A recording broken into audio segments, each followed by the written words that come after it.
Hello friends. स्वागत है आपका हमारे YouTube channel GK GS concept academy पर। जैसा कि आप जानते हैं, मैंने आपको टेलीग्राम पे एमपीपीएससी का सिलेबस सेंड किया था और कहा था कि इस सिलेबस को आप सभी बहुत अच्छे से पढ़ लीजिए। क्योंकि अब हम टारगेट कर रहे हैं एमपीपीएससी मेंस 2025 2025 को हम टारगेट कर रहे हैं, जिसमें अगस्त, सितंबर, अक्टूबर, नवंबर ये 4 महीने हम मेंस को लेके चलेंगे। और आशा है कि नवंबर तक नोटिफिकेशन आ जाएगा 2025 का। तो उसके बाद हम अपने आप को स्विच कर लेंगे प्री के पॉइंट ऑफ व्यू से। तो दिसंबर जनवरी में हम प्रॉपर प्री का जो है फोकस हो जाएंगे। तो टारगेट जो अपना 2-4 महीने जो हैं, इनमें अपन को मेंस का लगभग, अगर हम 60 से 70% हिस्सा कवर कर लेते हैं तो ये हमारे लिए बहुत बेनिफिशियल होगा आगे के लिए। और अगर आपने सिलेबस को अच्छे से पढ़ा होगा तो आपने ये अनुभव किया होगा कि अगर आप मेंस का सिलेबस कर लेते हो तो प्री ऑटोमेटिक उसमें कवर हो रहा है एज इट इज। जो सिलेबस में मेंस के पॉइंट हैं वही एज इट इज रखे हुए हैं आपके प्री में। तो इससे अच्छा है कि आप मेंस को लेकर चलेंगे तो प्री ऑटोमेटिक कवर हो जाएगा। तो जो 4 महीने में मेंस पढ़ने वाले हैं, इसमें प्री भी हमारा साथ साथ में कवर हो रहा होगा। और जब हम नोटिफिकेशन आ जाएगा उसके बाद हम जब कंप्लीटली प्रीलिम्स पर स्विच होंगे तो हम बेहतर तरीके से प्रीलिम्स को भी अच्छा कर पाएंगे। ठीक है। इसी उद्देश्य से जो अब हम लेक्चर सीरीज प्रारंभ करने जा रहे हैं, जो कि रेगुलर रहेगी, जिसमें हम सबसे पहले प्रारंभ करने वाले हैं एमपीपीएससी पेपर 2 पार्ट ए। इस पार्ट ए में भी सबसे हम पहले बात करने वाले हैं यूनिट 2 इकाई 2 के बारे में। तो द्वितीय प्रश्न पत्र का जो खंड आ है, जिसमें हमें बात करनी है संविधान की, शासन व्यवस्था की, राजनीतिक और प्रशासनिक संरचना की, जिसमें हमें चर्चा करनी है। इसमें हम उठा रहे हैं सबसे पहले यूनिट 2 इकाई 2। और इकाई 2 में भी जो आज का हमारा टॉपिक होने वाला है वह है भारत का निर्वाचन आयोग। भारत के निर्वाचन आयोग को 2 पार्ट में कवर किया जाएगा। आज हम पार्ट 1 को कवर करेंगे और कल हम निर्वाचन आयोग का पार्ट 2 तैयार करेंगे। चूंकि अब इसको प्रारंभ अभी किया है तो 1-2 दिन थोड़ा ये प्रोसेस स्लो होगा, उसके बाद हम प्रॉपर एक दिन में 2 से 3 आयोग को फिनिश करेंगे। क्लियर है। एक लेक्चर में 2 से 3 आयोग को हम फिनिश करेंगे। दोस्तों, आपको एक बात और याद रखनी होगी यहाँ पे, जो नोट्स हम बनाने वाले हैं वो सिनॉप्सिस फॉर्म में होगा। हम डिस्कस उसको डिटेल में करेंगे, लेकिन जो हम अपने नोट्स बनाएंगे वो सिनॉप्सिस फॉर्म में बनाएंगे। क्लास होने के बाद ही आपको ये जो सिनॉप्सिस मैं आपको यहाँ पे वीडियो लेक्चर में जो डिस्कस करवाऊंगा, वह सिनॉप्सिस आपको मेरे टेलीग्राम चैनल पर मिल जाएगा।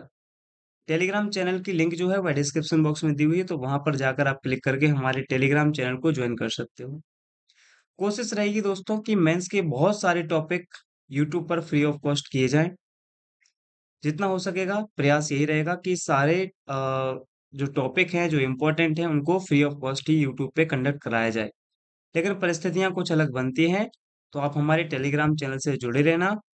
आगे जो भी होगा आपको उस पर सूचित कर दिया जाएगा। चलिए, तो अब हम स्टार्ट करते हैं भारत का निर्वाचन आयोग। याद रखेंगे हम क्या पढ़ रहे हैं। हम मेंस में जो हमारा पेपर 2 है उसका पार्ट ए का यूनिट 2 को आज प्रारंभ करने वाले हैं। ठीक है। सिलेबस आपने पढ़ा होगा बहुत अच्छे से। सिलेबस को आप 1-2 बार और देखेंगे। अगर जिन स्टूडेंट्स ने अभी सिलेबस को अच्छे से नहीं देखा है तो आप एक बार जाकर सिलेबस को अच्छे से रीड करिए, सिलेबस को समझिए। सिलेबस में इस बार जो मेंस में आपको 2 मार्कर, 7 मार्कर, 10 मार्कर जो बताए गए हैं उनको 1-2 बार अच्छे से समझिए कि कितनी वर्ड लिमिट है। और इसके साथ ही आपको प्रीवियस ईयर क्वेश्चन भी देखते चलना है। क्लियर है। चलिए, साथ में जैसे ये पार्ट 1 क्लियर होगा तो प्रीवियस ईयर एग्जाम्स में जो भी अभी मेंस में क्वेश्चन पूछे गए इस टॉपिक से वो भी मैं आपको होमवर्क के फॉर्म में दूंगा, और कल आगे उसको अपन मॉडल आंसर जो होगा उसके रूप में देखने वाले हैं। क्लियर है। चलिए, तो अब हम स्टार्ट करते हैं। सबसे पहले बात करेंगे हम, हमारा जो टॉपिक होने वाला है वो क्या है, पेपर 2 पार्ट ए यूनिट, जिसमें हम सबसे पहले बात कर रहे हैं हम निर्वाचन आयोग। अब सबसे पहले देखिए दोस्तों, आपको माइंड सेट में ये रखना है कि हम ये मेंस की दृष्टि से पढ़ रहे हैं, उसी हिसाब से मैंने आपको यहाँ पर साइनॉप्सिस और ये नोट्स बनाए हुए हैं। तो आपको कोई ज्यादा परेशानी वाली इसमें होने वाली है नहीं। चलिए, तो निर्वाचन आयोग को हम डिस्कस करने वाले हैं। सबसे पहले हम निर्वाचन आयोग का फ्रेमवर्क बनाते हैं, ढांचा बनाते हैं कि हम पूरे इलेक्शन कमीशन में पढ़ेंगे क्या-क्या। तो देखिए दोस्तों, जब हम इलेक्शन कमीशन की बात करते हैं तो यहाँ पे एक तो हम इंट्रोडक्शन पार्ट देखेंगे इसका, फिर इसका हम कंपोजिशन देखेंगे, संगठन देखेंगे, नियुक्ति और सेवा शर्तें हमको पता होना चाहिए, निर्वाचन आयोग के फंक्शन क्या है, कार्य क्या है, ये भी हमको पता होना चाहिए। निर्वाचन आयोग के जो निष्पक्षता संबंधी प्रावधान है, प्रोविजन है, उनको भी हम डिस्कस करेंगे। साथ में फिर हमें पता होना चाहिए निर्वाचन आयोग की आलोचना या इसका जो दोष है वो क्या-क्या है, और अंत में हम कंक्लूजन के रूप में निर्वाचन आयोग को फिनिश करेंगे। दोस्तों, ये टॉपिक कुछ इस सीक्वेंस में हम डिवीजन करके पढ़ेंगे तो आप देखेंगे मेंस में हमारे लिए बहुत हेल्पफुल हो जाते हैं। अब सबसे पहले जब हम इंट्रोडक्शन की बात करते हैं तो यहाँ सारी बातें हम डिस्कस करेंगे, वो भी साइनॉप्सिस फॉर्म में बने हुए हैं। जैसे निर्वाचन क्या है?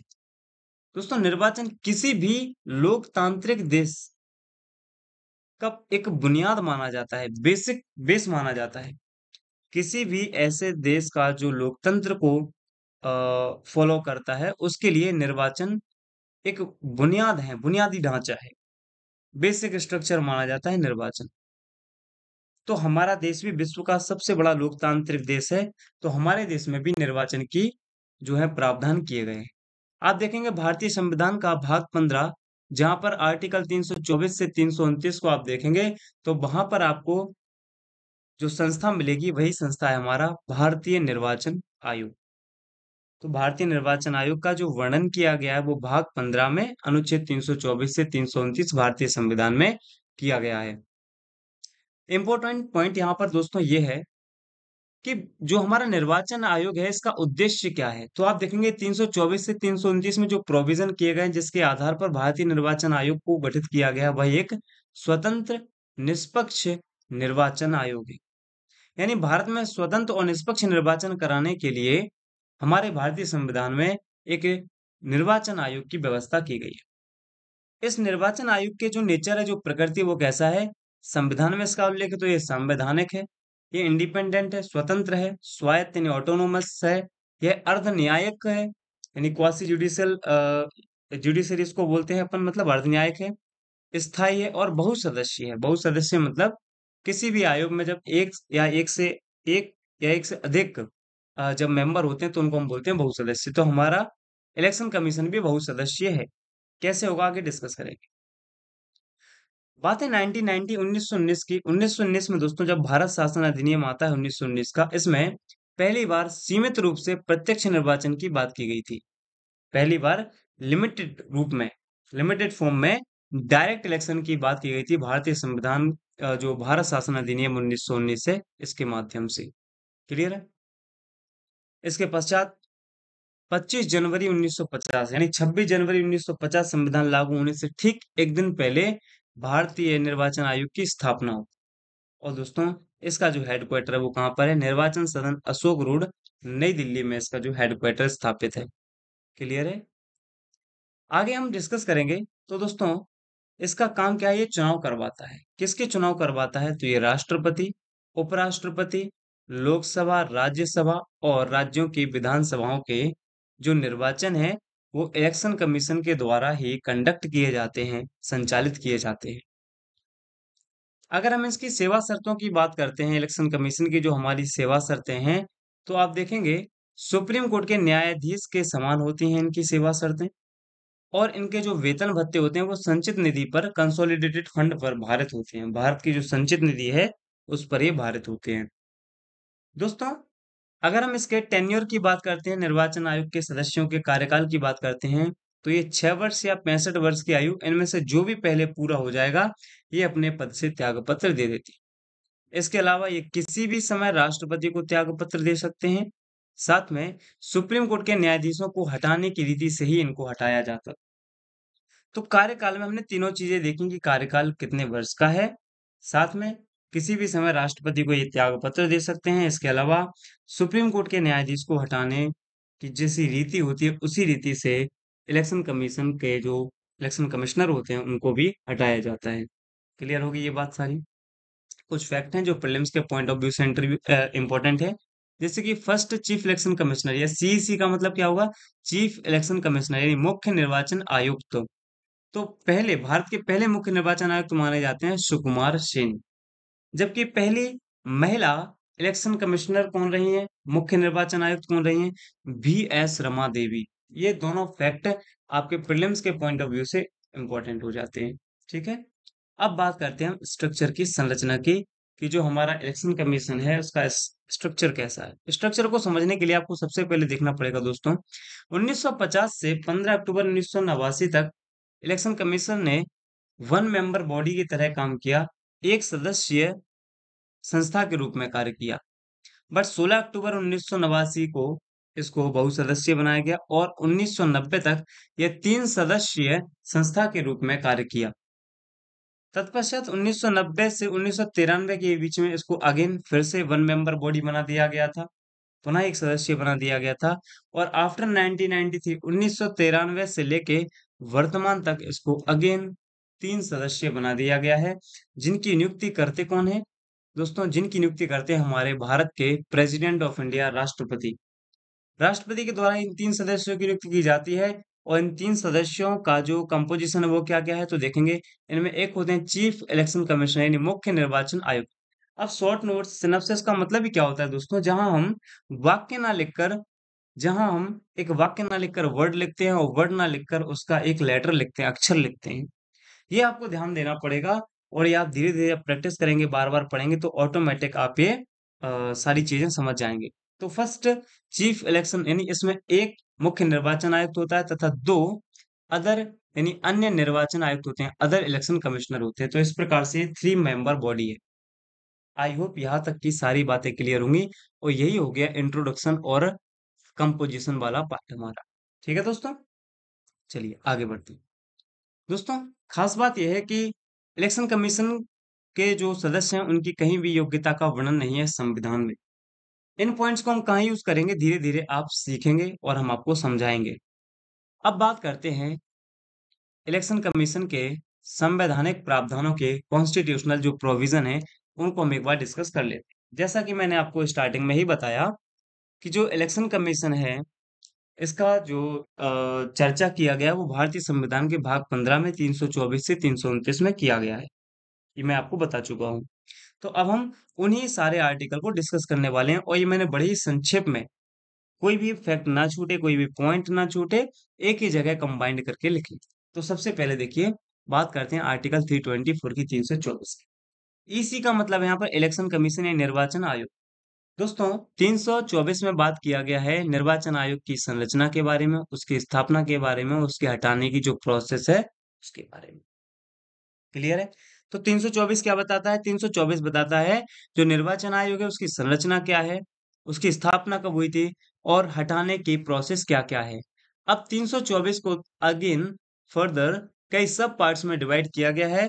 जैसे कि 324 का खंड 1, एक में जो इलेक्शन कमीशन है उसकी स्थापना की बात की। तो ये हम पढ़ चुके हैं डेट, जैसा कि मैंने आपको बताया था 25 जनवरी 1950 को इसकी स्थापना की गई थी। यहाँ पर देख लेते हैं, तो इसलिए वहां पर मैंने ये पॉइंट ऐड नहीं किया है, ये लिखा हुआ है 25 जनवरी 1950 को इसकी स्थापना की गई थी। तो स्थापना का जो चर्चा मिलता है वो हमें कहाँ मिलता है? 324 के खंड 1। 324 का खंड 2 में संरचना मिलता है। तो संरचना ठीक देखिए, ये लिखा हुआ है। संरचना में क्या बताएंगे हम? 3 सदस्यीय है, जिसमें एक मुख्य निर्वाचन आयुक्त और 2 अन्य निर्वाचन आयुक्त होते हैं। संरचना हो गया। 324 का 3 क्या कहता है?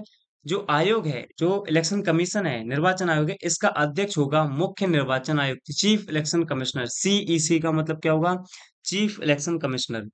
तो 324 का सब क्लॉज 3 क्या कहता है? सब क्लॉज 3 कहता है कि जो इलेक्शन कमीशन है इसका जो चेयरमैन होगा वो चीफ इलेक्शन कमिश्नर ही कहलाए। 324 का सब क्लॉज 4 क्या कहता है? वो कहता है कि चीफ इलेक्शन कमिश्नर यानी मुख्य निर्वाचन आयुक्त की सलाह पर ही जो हमारे प्रेसिडेंट हैं वो प्रादेशिक आयुक्त की नियुक्ति करते हैं। जब हम चुनाव होता है तो चुनाव के द्वारा हम परिसीमन आयोग बनाते हैं, परिसीमन जिसमें हम सीमा का निर्धारण करते हैं। उसके बाद उन परिसीमन आयोग के अंतर्गत ही हम प्रादेशिक आयुक्तों की नियुक्ति करते हैं। तो प्रादेशिक आयुक्तों की नियुक्ति करता राष्ट्रपति है, बट किसकी एडवाइस से, किसकी सलाह से? तो आपका जवाब होगा चीफ इलेक्शन कमिश्नर की सलाह से। क्लियर है चारों? 324 का हमने एक जिसमें स्थापना है, दूसरे में संरचना है, तीसरे में आयोग के अध्यक्ष के बारे में बात की गई और चौथे में बताया गया है कि प्रादेशिक आयोग की नियुक्ति राष्ट्रपति करेगा, लेकिन चीफ इलेक्शन कमिश्नर की सलाह। आई होप ये चारों पॉइंट आपको क्लियर होंगे। 324 का 5 क्या कहता है? 324 का 5 करता है त्यागपत्र हटाने की प्रक्रिया और सेवा शर्तों की चर्चा। तो 324 के 5 में त्यागपत्र, रिमूवल, हटाने की प्रक्रिया और सेवा शर्तों की चर्चा की गई। सेवा शर्तें तो दोस्तों आप देखोगे निर्वाचन आयोग अधिनियम 1991 के द्वारा सेवा शर्तें निर्धारित की गई, जिसमें वेतन भत्ते तीनों चीफ इलेक्शन कमिश्नर और अदर इलेक्शन कमिश्नर के समान होंगे और तीनों की पदावधि भी 6 से 65 वर्ष ही होगी। 6 वर्ष की कार्यकाल हो जाए, 65 वर्ष की आयु जो भी पहले पूरा हो जाए। त्यागपत्र हम सब जानते हैं, ये राष्ट्रपति को अपना त्यागपत्र देंगे और इनको हटाने का प्रोसेस मैंने आपको बता दिया था कि जो चीफ इलेक्शन कमिश्नर हैं, उनको सुप्रीम कोर्ट के न्यायाधीश के समान हटाया जाता है, जबकि जो अदर इलेक्शन कमिश्नर है, ये चीफ इलेक्शन कमिश्नर की रिकमेंडेशन यानी मुख्य निर्वाचन आयुक्त की सिफारिश पर इनको इनके पद से राष्ट्रपति द्वारा हटा दिया जाता है। 324 का 5 हो गया और 324 का 6 क्या कहता है? जो राष्ट्रपति है, पीआर का मतलब यहाँ पर प्रेसिडेंट यानी राष्ट्रपति, और यहाँ पर लिखा है गवर्नर यानी कि राज्यपाल। राष्ट्रपति और राज्यपाल जो हैं वह इलेक्शन कमीशन यानी निर्वाचन आयोग को कर्मचारी उपलब्ध कराएंगे। इसका जो वर्णन है वो 324 के सब क्लॉज 6 में किया गया है। तो ये हो गया अनुच्छेद 324 का सब क्लॉज 6। यानी ये हमने पहला आर्टिकल डिस्कस किया विच इज 324। अब देखिए नेक्स्ट आर्टिकल 325। 325 कहता है कि धर्म, जाति, लिंग के आधार पर किसी भी व्यक्ति को मतदाता सूची या निर्वाचक सूची में शामिल करने पर अयोग्य नहीं ठहराया जा सकता। यानी आप नहीं कह सकते कि आप इस धर्म के हो इसलिए आपको मतदाता आपका सूची में नाम नहीं आएगा, या इस जाति को या ऐसा आप लिंग के हो इसलिए आपका जो है नाम निर्वाचक सूची में नहीं आएगा, तो इसको अवैध ठहराया गया है। 325 के आधार पर अगर आप इन बेसिस पर किसी को मतदाता सूची में नाम नहीं उसका शामिल कर रहे हो तो इस पर आप पर कानूनी कार्रवाई हो सकती है, चूंकि हमने बताया है कि निर्वाचन आयोग जो है वह निर्वाचन आयोग क्या है, एक अर्ध न्यायिक संस्था है। ठीक है, तो ये न्याय देने का भी कार्य करती है। अगला 326। 326 कहता है कि निर्वाचन जो होगा वो वयस्क मताधिकार के आधार पर ही होगा। किसके आधार पर होगा? वयस्क मताधिकार के आधार पर। यहाँ इंपॉर्टेंट पॉइंट प्रीलिम्स की दृष्टि से क्या हो जाता है, जो हमारा 61वां संविधान संशोधन अधिनियम 1988 है। अब सी ए 1988 लिखा है, इसका मतलब क्या है? तो मित्रों 61 यानी 61वां सी ए यानी कॉन्स्टिट्यूशनल अमेंडमेंट एक्ट, संविधान संशोधन अधिनियम। सी का मतलब है संविधान, ए का मतलब है संशोधन, ए का मतलब है अधिनियम। तो 61वें संविधान संशोधन अधिनियम 1988 के द्वारा किया क्या गया, जो 21 वर्ष थी अभी तक मतदान करने की आयु, उसको 21 से घटाकर कितना कर दिया? 18 वर्ष कर दिया। ये इंपॉर्टेंट पॉइंट है। उसके बाद 327, इसमें कहा गया कि जो केंद्रीय विधायिका है उसके संबंध में संसद को कानून बनाने की जो है शक्ति प्राप्त है। 328 में सेम वही, राज्य विधायिका द्वारा भी उसके चुनाव हेतु जो सामान्य कानून बना होते हैं उनको बनाने की उसको शक्ति दी गई है। और 329 कहता है कि निर्वाचन संबंधी जितने भी मैटर होंगे, मामले होंगे, उनमें न्यायालय का हस्तक्षेप स्वीकार नहीं होगा। तो इस प्रकार से ये संवैधानिक प्रावधान हमने डिस्कस कर लिए एक ही जगह पर, सारे पॉइंट डिस्कस। आप एक पेज दोस्तों देखिए, एक पेज देखेंगे और इस एक पेज में प्रीलिम से रिलेटेड तो सारी इंफॉर्मेशन है ही है, साथ में हम मेंस को आगे कैसे डील करने वाले हैं ये सारी बातें आपको हमारे 1 से 2 पेज यानी एक पेज होगा जिसके दोनों ओर आप एक आयोग हमेशा कवर पाएंगे।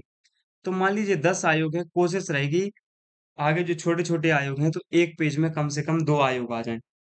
तो ऑन एन एवरेज 6 से 7 पेज में आपका सारे आयोग जो 15 आयोग हैं वो अपने कवर माने जाएँगे। क्लियर है? यानी कुछ इकाई 3 में है और कुछ इकाई 2 में आयोग हैं। जैसे आप पढ़ेंगे प्रतिस्पर्धा आयोग, सूचना आयोग, महिला आयोग, मानव अधिकार आयोग, अनुसूचित जाति, जनजाति और अन्य पिछड़ा वर्ग आयोग, केंद्रीय सतर्कता आयोग, इनकी चर्चा यूनिट 3 में है। बाकी जो कुछ आयोग और थे जैसे भारतीय निर्वाचन आयोग, नियंत्रक एवं महालेखा परीक्षक, संघ लोक सेवा आयोग, मध्य प्रदेश लोक सेवा आयोग, नीति आयोग, इनको हम यूनिट 2 में डिस्कस करेंगे। तो इस प्रकार से लगभग 8 से 10 हमारे आयोग होंगे जिनको हम 2 4 से 5 पन्नों में कवर करें। ठीक है? चलिए। तो ये हमने डिस्कस किया यहाँ तक बेसिक इन्फो। अब यहाँ से होंगे हमारे मेंस वाले पॉइंट स्टार्ट। जैसे आपसे दो नंबर में आ सकता है निर्वाचन आयोग के कोई मुख्य दो कार्य लिखिए, या बेसिकली निर्वाचन आयोग के जो कार्य है 7 नंबर में लिखने के लिए आएंगे। तो देखिए, निर्वाचन आयोग 3 आधारों पर कार्य करता है। पहला, एक प्रशासनिक, दूसरा अर्ध न्यायिक और तीसरा सलाहकारी या परामर्शी रूप में यह कार्य करता है। अब देखिए, ये फ्लो चार्ट है। अगर आप ये फ्लो चार्ट बनाएं, देखिए देखिए इतने से ही स्पेस में अगर हम इसको पॉइंट वाइज लिखते तो 8 से 10 लाइन हो जाती, लेकिन हमने इसको एक फ्लो चार्ट के रूप में। अच्छा दोस्तों, यहाँ से मेरे को याद आया कि जो प्रशासनिक कार्य के रूप में हमने फ्लो चार्ट बनाया है, तो फ्लो चार्ट बनाने के भी कुछ तरीके पे अभी मैंने आपको 3 फ्लो चार्ट यहाँ पे दिखाता हूँ। देखिए, कुछ इस प्रकार से हम फ्लो चार्ट बना सकते हैं। ये जैसे कोई भी चीज आप लिख रहे हैं, किसी के बारे में फीचर्स बता रहे हैं, है ना, 7 मार्कर में लिखना है, तो अपन ये फ्लो चार्ट डाल सकते हैं। ऐसा फ्लो चार्ट बना सकते हैं। एक फ्लो चार्ट ये ऐसा हो सकता है, जब हम कोई रिसाइकल बता रहे हो कि पुनर्निर्माण ऐसे होता है, तो उसको अपन यहाँ बना सकते हैं। इस प्रकार से कोई मुख्य हो, उसकी सब कैटेगरी हो, तो यहाँ पर बता सकते हैं। मान लीजिए मेन हेडिंग ये हो गई, फिर उसकी सब हेडिंग मान लीजिए 3 है, तो एक ये हो गया, एक हो गया, एक ये हो गया। और फिर इनके बारे में जो भी की पॉइंट रहेंगे वो हम यहाँ पर डिस्कस कर लेंगे, 3 हो 4 हो जितने भी हों वो। तो इस प्रकार से फ्लो चार्ट से थोड़े हमारे नोट्स जो बनेंगे वो बहुत अच्छे लगेंगे, और साथ में इनको हम एग्जाम में बिना सोचे पुट कर सकते हैं। क्योंकि हम पहले से ही फ्लो चार्ट बनाने का अभ्यास करेंगे, तो एग्जाम तक पहुंचते पहुंचते हम उन फ्लो चार्ट्स को कैसे डील करना है, कहाँ पर कौन सा फ्लो चार्ट बनाना है, ये हमारे साइकोलॉजी में बिल्कुल क्लियर होगा। क्लियर है? चलिए, अब अपने बैक टू टॉपिक। तो हमें देखना है निर्वाचन आयोग के कार्य क्या-क्या हैं। अब इसको फ्लो चार्ट के रूप में देखिए, बड़ी सुंदरता से सारे पॉइंट्स हमने कवर किए। और यहाँ पर की पॉइंट लिखना है दोस्तों। आप जब भी आप शॉर्ट नोट्स बनाएंगे, आप की पॉइंट ही लिखेंगे।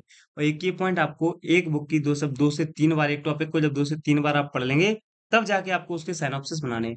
और अगर आप मुझसे जुड़े हुए हैं, तो आपको बराबर ये सिनॉप्सिस ऐसे ही मिलते रहे। ठीक है? आप इनका प्रिंट आउट भी निकलवा सकते हैं पढ़ने के लिए। तो क्या-क्या कार्य है? सबसे पहला कार्य है, इसका कार्य है चुनाव कराना। अब देखिए दोस्तों, यहाँ पर सिंपल लिख दिया मैंने, चुनाव कराना। अब चूंकि हम पहले डिस्कस कर चुके हैं किस-किस का चुनाव कराता है, तो राष्ट्रपति, उपराष्ट्रपति, लोकसभा, राज्यसभा और विधानसभाओं का। तो यहाँ पर जब आप इलेबोरेट करोगे, मान लो यही आ गया लिखने के लिए आपको 10 नंबर में, 10 मार्क में लिखने के लिए आ गया, तो आपको और इसको थोड़ा-सा ब्रॉड करना पड़ेगा। इसमें अपने मन से कुछ आप शब्द ऐड करोगे, समझ रहे हैं ना? मतदाता सूची तैयार करना। अब यहाँ पे लिखा है डायरेक्ट मतदाता सूची, मतलब क्या? चुनाव के मध्य में ये मतदाता सूची, प्रारंभ में मतदाता सूची जारी करने का कार्य करता है। चुनाव की अधिसूचना जारी करता है ये। इसके अलावा जितने भी जो राजनीतिक दल हैं, उनके लिए चुनाव चिन्ह का आवंटन करता है। परिसीमन का निर्धारण करता है ये। इसके अलावा आचार संहिता को ये लागू करता है। इसके अलावा मतगणना भी हमारा इलेक्शन कमीशन करता है। जमानत राशि किसकी कितनी होगी, इसका भी निर्धारण कौन करेगा? हमारा इलेक्शन कमीशन करेगा। मतदान, अगर मान लीजिए किसी प्रकार की कोई गड़बड़ी हमको समझ में आती है, तो वहां पर मतदान को रद्द कर सकता है। इसके अलावा राजनीतिक दलों को मान्यता दे भी सकता है और राजनीतिक दलों से मान्यता छीन भी सकता है। इसके अलावा इलेक्शन के समय होने वाली जो नियुक्तियां हैं और स्थानांतरण है, उन पर ये रोक भी लगा सकता है। तो ये इसके हो गए प्रशासनिक कार्य। 3-4 बार आप देखेंगे, प्रशासनिक कार्य बड़ी बेहतर तरीके से आप कवर कर ले जाएंगे। अगला, चूंकि मैंने आपको बताया था कि इसके जो कार्य हैं वो 3 पार्ट्स में डिवाइड है, तो हमने पहले डिस्कस किया प्रशासनिक कार्य। अब हम बात करने वाले हैं अर्ध न्यायिक कार्यों की। तो अर्ध न्यायिक कार्य क्या-क्या है? आचार संहिता का उल्लंघन करने पर यह कार्यवाही कर सकता है। क्लियर है?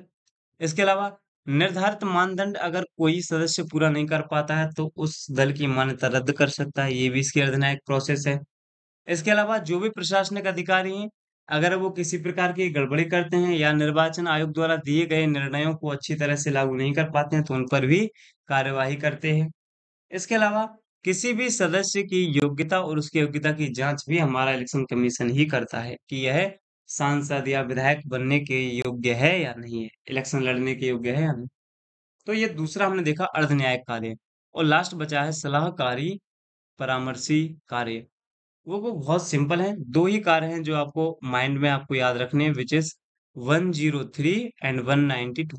103 क्या कहता है? संसद सदस्य की निर्वाचन संबंधी अयोग्यता के संबंध में यह राष्ट्रपति को सलाह देता है। यानी संसद सदस्य हैं, जो सांसद हैं, उनकी निर्वाचन संबंधी अयोग्यता जो होगी उसके संबंध में राष्ट्रपति को सलाह देंगे। और ठीक इसका रिवर्स करेंगे, बस 2 वर्ड हमको अलग से जोड़ने होंगे।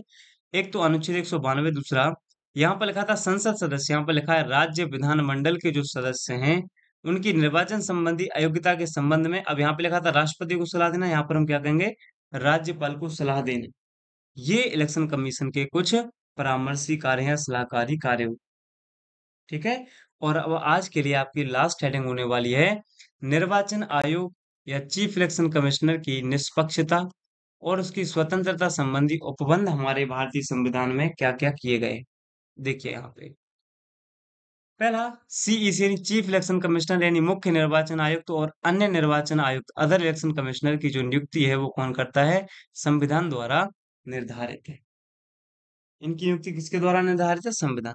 इनका कार्यकाल 6 से 65 वर्ष होता है और सामान्यतः सामान्य रूप में इनको नहीं हटाया जा सकता, यानी जब तक इन पर साबित कदाचार का आरोप सिद्ध नहीं होगा तब तक इनको इनके पद से हटाना इतना आसान नहीं है। चीफ इलेक्शन कमिश्नर को हटाया जाता है, लेकिन कैसे, सुप्रीम कोर्ट के न्यायाधीश के समान।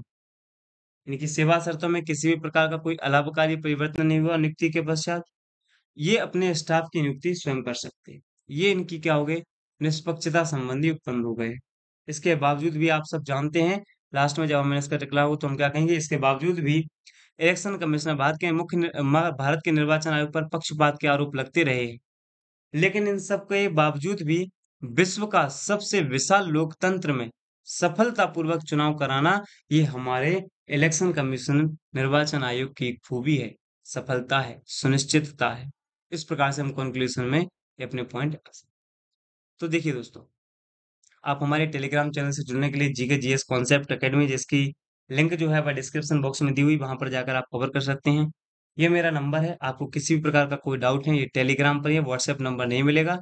इस पर आकर आप मुझे को अपने डाउट जो है भेज सकते हैं। इसके अलावा अगर आप टेलीग्राम ग्रुप से जुड़े हैं तो वहां पर आपके सारे जो भी डाउट रहेंगे उनका जवाब दे दिया जाएगा। क्लियर है। तो ये हमने आज पार्ट 1 में देखा कि इसका संवैधानिक प्रावधान क्या क्या है, साथ ही साथ उसके कार्य क्या हैं। अब जाते जाते मैं आपको आज के टॉपिक से बनने वाले कुछ प्रश्न, जो कि प्रीवियस ईयर क्वेश्चंस पूछे गए हैं, प्रीवियस ईयर के जो एग्जाम हुए उनमें, उनको मैं आपको दे के जा रहा हूँ। कोशिश करना कि आप इनको लिख सकें। ठीक है। चलिए, तो पहला प्रश्न जो हम लिख सकते हैं, ये पूछा गया था आपका 5 मार्कर में पूछा गया था ये, और ये पूछा गया था 2014 में। क्या है प्रश्न है, क्या निर्वाचन आयोग क्या निर्वाचन आयोग निष्पक्ष निष्पक्ष और स्वतंत्र संस्था है, निष्पक्ष और स्वतंत्र संस्था है। ये प्रश्न जो है उस समय आया था 5 मार्कर में, तो हम इसको मान लेते हैं आज के समय में 7 मार्कर के फॉर्म। ठीक है दोस्तों, और ये पूछा गया था 2014 में। अब इसको अभी आप नहीं लिखेंगे, ये वाला क्वेश्चन कल की क्लास के बाद आप लिखने के काबिल हो जाएंगे। नेक्स्ट क्वेश्चन, अब देखिए दोस्तों, जो अब पूछा गया था वो बेसिकली उस समय 3 मार्कर जो चलते थे उनमें पूछा गया था, लेकिन अब हम मान लेंगे उसको 2 मार्कर में। लेकिन पहले हम आपको बता देते हैं, एक 7 मार्कर का ही प्रश्न और है जिसमें आपको लिखना है, भारतीय चुनाव आयोग या निर्वाचन आयोग जिसको अपन बोलते हैं, भारतीय चुनाव आयोग जो है उसके कर्तव्यों कर्तव्यों व कार्यों का संक्षिप्त विवरण दीजिए, संक्षिप्त विवरण दीजिए। अब देखिए दोस्तों, ये वाला प्रश्न आप शायद कर पाएंगे अच्छे से अगर आप इसको करेंगे। और जब आपके ये क्वेश्चन लिख लो आप, तो आप एक समय में ऐसा निर्धारित कर दूंगा जिस समय आप अपने जो आंसर लिख रहे हो उसको आप टेलीग्राम ग्रुप, जो हमारा ग्रुप है, उस पर आप सेंड कर पाएं, ताकि मैं आपके उन आंसर्स को देख सकूं, एवेल्यूशन कर सकूं उनका, और आपको एक प्रॉपर गाइडेंस दे सकूं उसमें। ठीक है।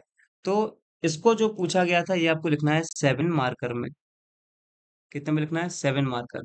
चूंकि सिलेबस पढ़ा होगा वहां पे आप समझ जाएंगे 7 मार्कर का मतलब है कितने वर्ड्स, तो ये आपको ध्यान रखना पड़ेगा।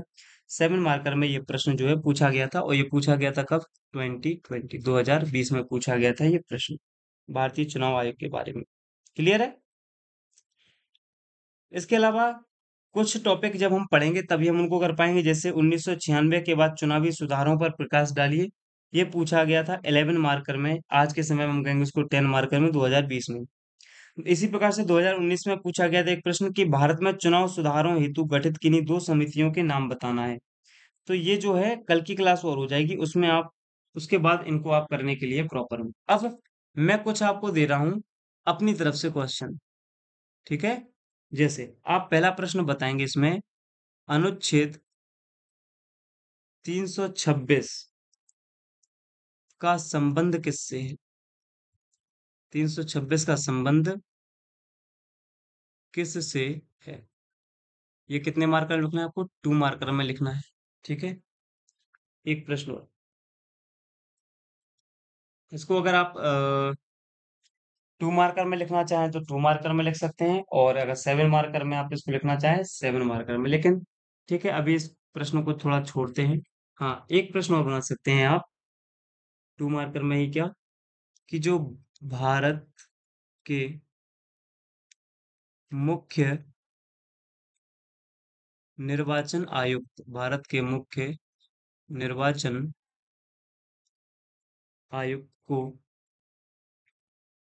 किस प्रकार किस प्रकार पद से हटाया जा सकता किस प्रकार पद से हटाया जा सकता? ये वाला जो प्रश्न लिखना है ये भी आपको 2 मार्कर में लिखना है, इंपॉर्टेंट है, याद रखेंगे। तो इस प्रकार से आप 2 मार्कर में इसको लिख सकते हैं। अब और प्रश्न मैं आपको देता हूँ, आज ही की क्लास से रिलेटेड दे रहा हूँ मैं आपको ये प्रश्न, और जैसे जैसे हमारे टॉपिक खत्म होगा तो आप देखेंगे मैं आपको 15 से 20 प्रश्न दूंगा। तो प्रश्न अगला जो है यह है, क्या भारत निर्वाचन आयोग निर्वाचन आयोग को चुनाव के दौरान चुनाव के दौरान प्राप्त शक्तियों का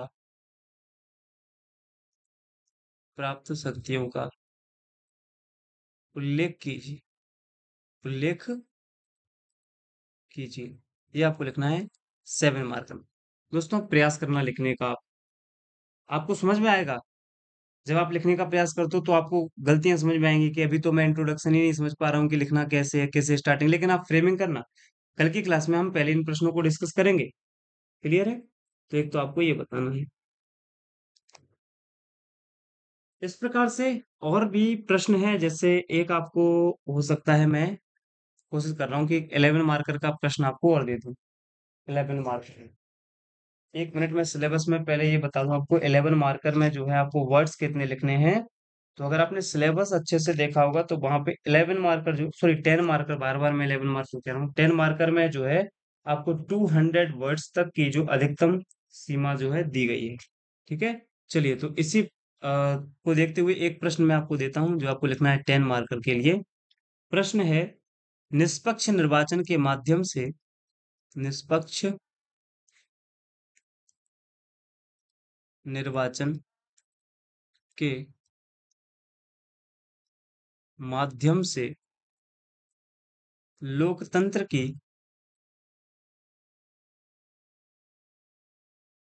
जड़ों को लोकतंत्र की जड़ों को मजबूत करने के परिप्रेक्ष्य में परिप्रेक्ष्य में भारत निर्वाचन आयोग भारत निर्वाचन आयोग की भूमिका पर भारत निर्वाचन आयोग की भूमिका पर, या भूमिका, ऐसे लिखना, भूमिका